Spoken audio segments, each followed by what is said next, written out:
विजय एकादशी का व्रत समस्त पापों का नाश करने वाला और कठिन से कठिन परिस्थितियों में सफलता दिलाने वाला माना गया है। युधिष्ठिर ने कहा, हे पुंडरीकाक्ष, फाल्गुन माह की कृष्ण पक्ष की एकादशी का क्या नाम है तथा उसके व्रत का क्या विधान है? श्री कृष्ण ने कहा, हे अर्जुन, फाल्गुन माह की कृष्ण पक्ष की एकादशी का नाम विजया है। इसके व्रत के प्रभाव से मनुष्य को विजयश्री मिलती है। एक बार देवर्षि नारद ने जगत पिता ब्रह्मा जी से कहा, हे ब्रह्मा जी, आप मुझे फाल्गुन माह के कृष्ण पक्ष की विजया एकादशी का व्रत तथा उसकी विधि बताने की कृपा करें। नारद की बात सुन ब्रह्मा जी ने कहा, हे पुत्र, इस एकादशी का विधान मैंने आज तक किसी से नहीं कहा, परंतु तुम्हें बताता हूँ। श्री राम को जब 14 वर्ष का वनवास मिला तब वह भ्राता लक्ष्मण तथा माता सीता सहित पंचवटी में निवास करने लगे। उस समय महापापी रावण ने माता सीता का हरण कर लिया। इस दुखद घटना से श्री राम जी तथा लक्ष्मण जी अत्यंत दुखी हुए और सीता जी की खोज में वन वन भटकने लगे। जंगल जंगल घूमते हुए वे मरणासन जटायु के पास जा पहुँचे। जटायु ने उन्हें माता सीता के हरण का पूरा वृत्तांत सुनाया और भगवान श्री राम जी की गोद में प्राण त्याग कर स्वर्ग की तरफ प्रस्थान किया। कुछ आगे चलकर श्री राम व लक्ष्मण की सुग्रीव जी के साथ मित्रता हो गई और वहां उन्होंने बाली का वध किया।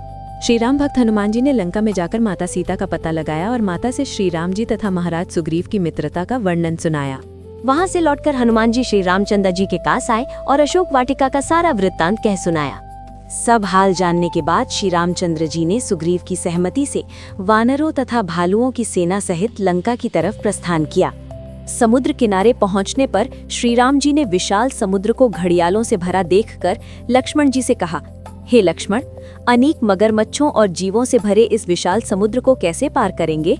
प्रभु श्री राम की बात सुनकर लक्ष्मण जी ने कहा, भ्राताश्री, यहाँ से आधा योजन दूर कुमारी द्वीप में वक्दालभ्य मुनि का आश्रम है। वे अनेक नाम के ब्रह्माओं के ज्ञाता हैं। वे ही आपकी विजय के उपाय बता सकते हैं। अपने आश्रम में श्री राम को आया देख महर्षि वक्दालभ्य ने पूछा, हे श्री राम, आपने किस प्रयोजन से मेरी कुटिया को पवित्र किया है? कृपा कर अपना प्रयोजन कहीं प्रभु। मुनि के मधुर वचनों को सुन श्री राम जी ने कहा, हे ऋषिवर, मैं सेना सहित यहाँ आया हूँ और राक्षस राज रावण को जीतने की इच्छा से लंका जा रहा हूँ।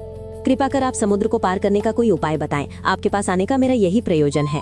महर्षि वक्दालभ्य ने कहा, हे राम, मैं आपको एक अति उत्तम व्रत बतलाता हूँ, जिसके करने से आपको विजयश्री अवश्य ही प्राप्त होगी। इस पर महर्षि वक्दालभ्य ने कहा, हे श्री राम, फाल्गुन माह के कृष्ण पक्ष की विजया एकादशी का उपवास करने से आप अवश्य ही समुद्र को पार कर लेंगे और युद्ध में भी आपकी विजय होगी। मुनि के वचन सुन तब श्री रामचंद्र जी ने विधि पूर्वक विजया एकादशी का व्रत किया और इसके प्रभाव से राक्षसों के ऊपर विजय प्राप्त की।